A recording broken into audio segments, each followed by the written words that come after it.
I married the only person who said, I thought it was really great. And we headed out to Champaign-Urbana. And as a New York City girl, let me tell you, that was quite a shock being in Champaign-Urbana. And I remember meeting Heinz very early. And this is what Heinz said, so you get a feel for it. Then I'll get intellectual in a moment. I swept the streets all day for you, Patricia. Welcome. And I thought, wow. And actually, you know, what BCL meant for me in 1971. So I'm arriving in 71. I leave in 76. I'm teaching as a professor by 77. And I get a call from Heinz in 84. Maybe it was 83, and said, which is a number of years after I had left, and I hadn't had much contact with anyone at BCL, want to come to this conference? I said, sure. And this was the paper I prepared for that conference. We weren't allowed to read. We were supposed to only speak, but Paul's going to remember all this because it's where Paul and I met. There was on that panel, Paul, tell me who that is, someone who had studied with a colleague of Piaget. Do you remember her? Anyway, Edith Ackerman. Yes, and she spoke English as a second language, so she said right before I was to talk, you know, that she was going to read her paper because her English wasn't very good. And then I got up and said, I'm from New York City, so my English isn't very good either. And so I'm going to read. And I read the paper, and when Jude brought it up to me in this little meeting we had, I went back to read it. And it's very strange to say, it is really strange that there's so much in it that I would say today.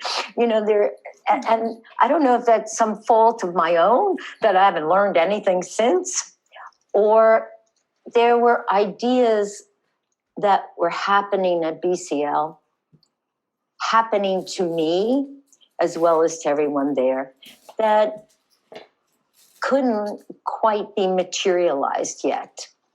First of all, we didn't really have computers of any interest, but that's not the only, and they were central to our thinking, but they weren't really usable in the way we were thinking. So I'll say something about that in a minute. But there were ideas going on there that was so creative and so exciting that they would have importance for many, many years, and sometimes much later make so much more sense than they could then. So I don't think it's a terrible fault that I'm still thinking some of the thoughts I first thought there. And that, I should say that sentence, and then maybe I'll stop and let you go on, Jude. Yeah, because it's an extension of where you're at, so. I know.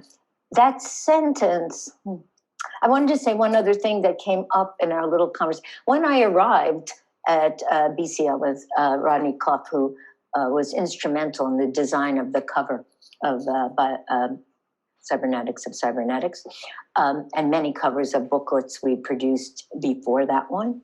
When I arrived, Heinz had just been turned down a huge grant for something he was calling the College of Cognition, to which I thought I was going to be the first student. And I remember him saying, it's in his own way, we will go on, but this is the beginning of the end. And what year was that, Patricia? 1971. 71. When MIT was taking off, which Heinz taught us was too bad. not MIT, but the direction the money was going. It was mostly from the Navy, as I recall. And Heinz said to me, they don't understand what we're talking about. And that was my first introduction, that I had arrived at the end of something. But in some ways, as I was telling Jude and Paul, because we were at the end, it was at our most creative and our most memorializing, maybe. We were gathering a sort of testimony to really what had been before I arrived, but I was becoming part of that gathering in Cybernetics of Cybernetics, but in, where many pieces of Umberto's one, there are incredible pieces in that large book besides all the students' contributions. And anybody and everyone was acceptable to create. There was such an invitation both to group process and to creativity that not only would affect my mind forever, but would profoundly affect my teaching. People that shouldn't be doing it think of cybernetics as a matter of control, a matter of military.